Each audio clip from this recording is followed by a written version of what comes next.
Let's talk about the foods. There's 7 of them that have the potential to actually kill you. So you need to know about these. So let's start at number 1, green potatoes. But guess what? If you are on keto, you're not going to be eating potatoes at all. So you're pretty much safe. But for those people who are not on keto, avoid green potatoes. When you see the green pigment, which is a combination of chlorophyll as well as solanine, realize that is a nerve toxin and it becomes very toxic at about 3 to 6 milligrams per your kilogram body weight. And there's roughly about between 30 and 50 milligrams of this chemical in potatoes, but realize you have to be eating the green part of that potato. So if you're not on keto and for some reason you eat potatoes, just cut off the green parts, okay? I found the average person in the US consumes 1 potato every single day.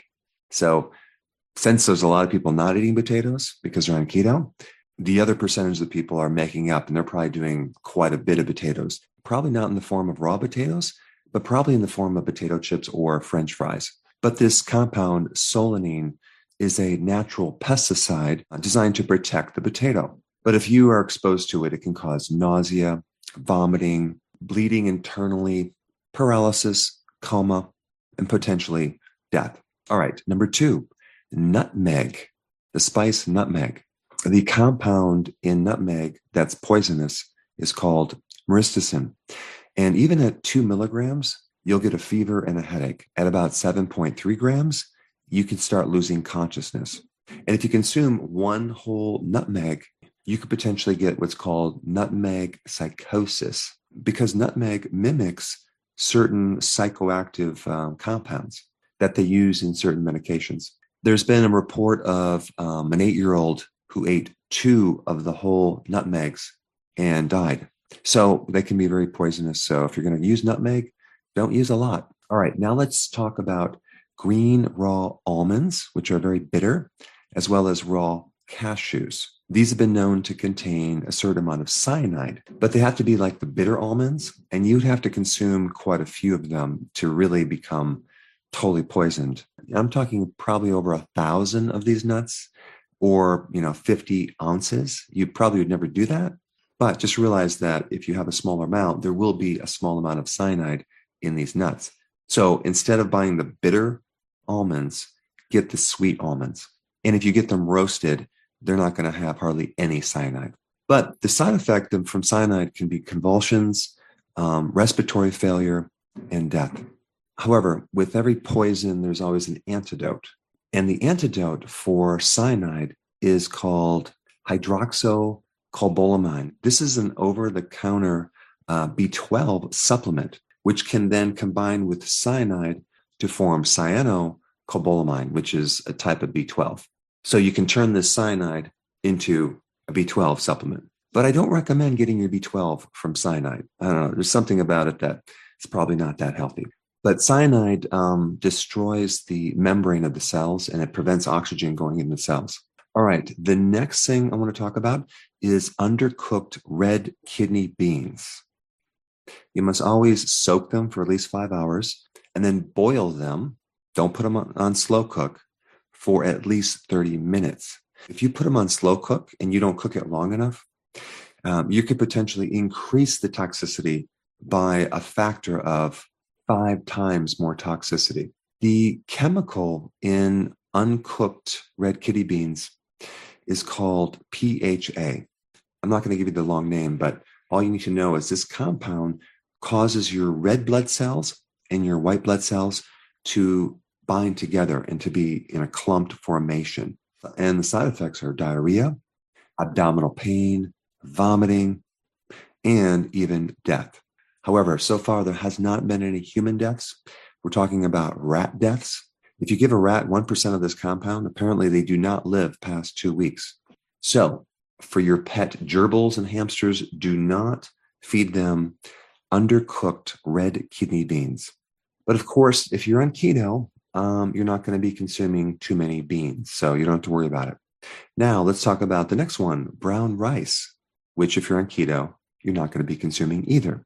But brown rice has arsenic, which can lead to heart disease and bladder cancer and many other symptoms.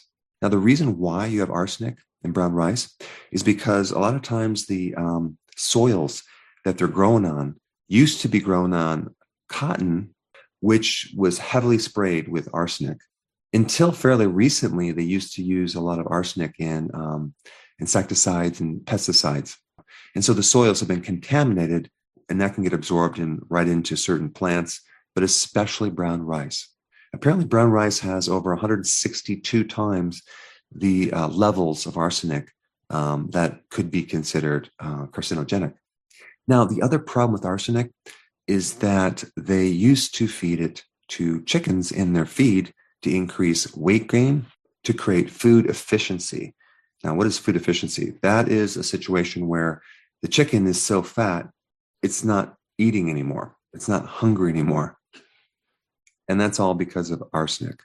As far as I know, most of the companies that put arsenic in feed are no longer using those products, but don't quote me. There might be one or two that are still using it, specifically, I think, for turkeys.